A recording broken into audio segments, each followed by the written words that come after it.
বিষ্ণু ইসা ইসলাম হুনাইনের যুদ্ধ শেষে ফিরতেছেন, পথিমধ্যে বেলাল রাদিয়াল্লাহু তাআলা আনহু আজান দিচ্ছেন। তো পাশে ছিল মুশরিকদের একটা পল্লী, কিছু মুশরিক তরুণ তারা আজানকে ব্যঙ্গ করতেছে। মনে কষ্ট পাওয়ার মতো ব্যাপার না, কিন্তু বিশ্বনবী ওইখানে দেখেন কি খুঁজলেন। বিশ্বনবী খেয়াল করলেন কণ্ঠটা বড় সুন্দর, দরাজ গলা। বিশ্বনবী সাহাবীদেরকে বললেন ধরো, সবগুলারে ধরে বিশ্বনবীর সামনে আনা হলো। ওরা হাঁটু গেড়ে বসলো। বিশ্বনবী বললেন তোমাদের মধ্যে কে যেন ব্যঙ্গ করে আজান দিচ্ছিল, তার গলাটা বড় উঁচু।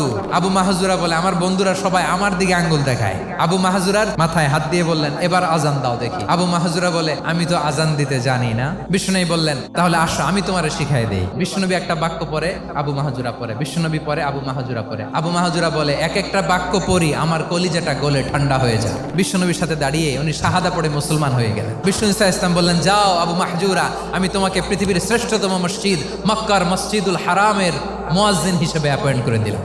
দেখছেন কিভাবে ট্যালেন্ট হান্টিং করতে হয়।